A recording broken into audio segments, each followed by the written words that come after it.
இன்றைக்கி நம்ம சமையலில் ரொம்பவே காரசாரமான தட்டை எப்படி செய்கிறதுன்னு பார்க்கலாம். அதுக்கு முன்னாடி மறக்காமல் என் சேனலை சப்ஸ்கிரைப் பண்ணிக்கோங்க. இந்த வீடியோவை லைக் பண்ணிவிடுங்க. 1 கிலோ பச்சரிசி மாவு 2 மணி நேரம் ஊற வச்சு நல்லா காய வச்சு மிஷினில் கொடுத்து அரைச்சி எடுத்துக்கோங்க. 30 காஞ்ச மிளகா எடுத்திருக்கேன், காரத்துக்கு சரியாக இருக்கும். 2 ஃபுல் சைஸ் பூண்டு எடுத்திருக்கேன். அப்புறம் 3 டேபிள் ஸ்பூன் சீரகம். இது எல்லாத்தையும் கொஞ்சமாக தண்ணி விட்டு அரைச்சிக்கலாம். அரைக்கும்போது காஞ்ச மிளகாவையும் பூண்டையும் நல்லா அரைச்சி எடுத்துகிட்டு அதுக்கப்புறம் லாஸ்ட்டாக சீரகத்தை போட்டு ஒரே சுற்றி எடுத்துருங்க. இப்போ பாருங்கள், நான் பூண்டும் காஞ்ச மிளகாவும் தான் போட்டிருக்கேன். சீரகம் நான் லாஸ்ட்டாக தான் போட போகிறேன். சீரகம் அவ்வளோ மெசியக்கூடாது. இப்போ பாருங்கள், இந்த மாதிரி பதத்தில் இருக்கணும். இதுதான் பர்ஃபெக்டான கன்சிஸ்டன்சி. ரொம்பவும் தண்ணி சேர்த்துடக்கூடாது.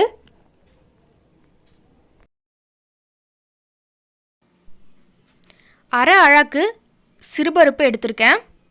இதை கொஞ்ச நேரம் ஊற வச்சு குக்கரில் போட்டு மஞ்சத்தூள் சேர்த்து நல்லா இந்த மாதிரி குழைய வேக வச்சு எடுத்துக்கோங்க.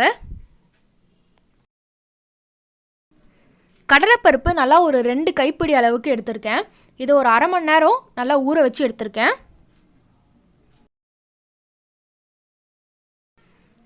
இப்போ இந்த பச்சரிசி மாவில் கொஞ்சமாக பெருங்காயத்தூள் சேர்த்துக்கலாம்.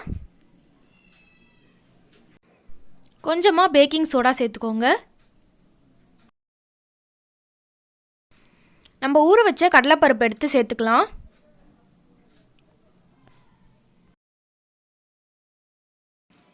சின்ன சின்னதாக நறுக்குன கருவேப்பிலை,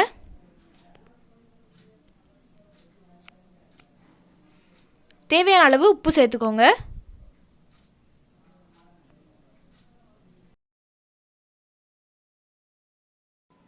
இப்போது நல்லா வேக வச்ச சிறுபருப்பு எடுத்து சேர்த்துக்கலாம்.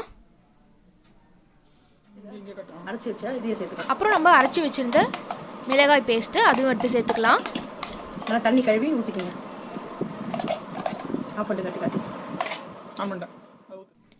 50 கிராம் உருக்குன டால் எடுத்திருக்கேன். உங்களுக்கு அப்படி டால்டா வேணான்னு தோணுச்சுன்னா பட்டர் சேர்த்துக்கோங்க. மிக்ஸ் பண்ணும்போது கை சுடாமல் பார்த்து மிக்ஸ் பண்ணிக்கோங்க. கடலைப்பருப்பு உங்களுக்கு தேவைப்பட்டால், உங்களுக்கு ரொம்ப பிடிக்கும்னா நீங்கள் இன்னும் கூட சேர்த்துக்கலாம். இல்லை நீங்கள் குறைக்கிறதா இருந்தாலும் குறைச்சிடலாம். தட்டடை சாப்பிடும்போது அதில் இருக்க பருப்புகள் நடுவில் வரும்போது ரொம்ப டேஸ்ட்டாக இருக்கும். இப்போ பாருங்கள், நல்லா மிக்ஸ் பண்ணியாச்சு.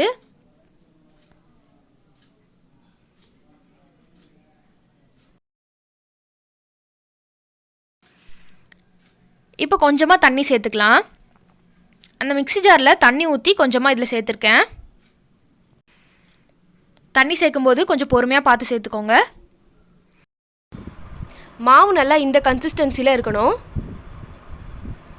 அப்படி மாவில் தண்ணி அதிகமாகிடுச்சுன்னா கொஞ்சமாக அரிசி மாவு சேர்த்துக்கோங்க, சரியாயிடும். 2 கையிலையும் நல்லா எண்ணெய் தடவிக்கோங்க. மாவுலேருந்து ஒரு சின்ன உருண்டையாக எடுத்துக்கோங்க. ஒரு காட்டன் துணி எடுத்து நல்லா இந்த மாதிரி பண்ணிக்கோங்க.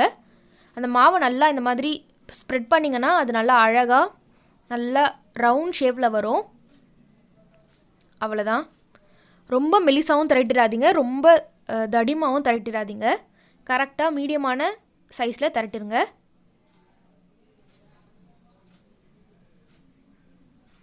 இப்போ பாருங்கள், எல்லாம் வந்து தட்டாடையெல்லாம் பொரியறதுக்கு ரெடியாக இருக்குது. எண்ணெய் நல்லா காஞ்சதும் ஒவ்வொரு தட்டையாக சேர்த்துக்கலாம்.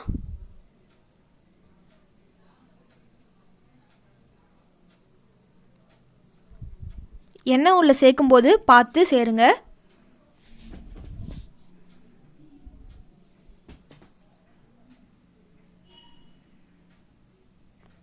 ஒவ்வொன்றா பொறுமையாக சேருங்க. ஒன்று கீழே விழுந்து உப்பி மேலே வந்ததுக்கப்புறம் இன்னொன்று சேருங்க. அரிசி மாவை உங்களால் மிஷினில் கொடுத்து அரைக்க முடியலன்னா மிக்சிலேயே போட்டு அரைச்சி நல்லா ஜலிச்சு எடுத்துக்கோங்க. இப்போ ஒவ்வொன்றா பொறுமையாக திருப்பி போட்டுக்கலாம்.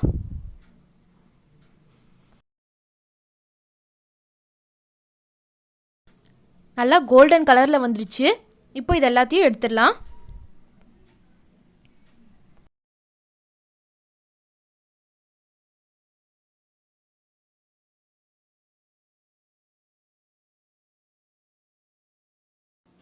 அவ்வளோதாங்க, தட்டை அடை ரெடி ஆகிடுச்சு.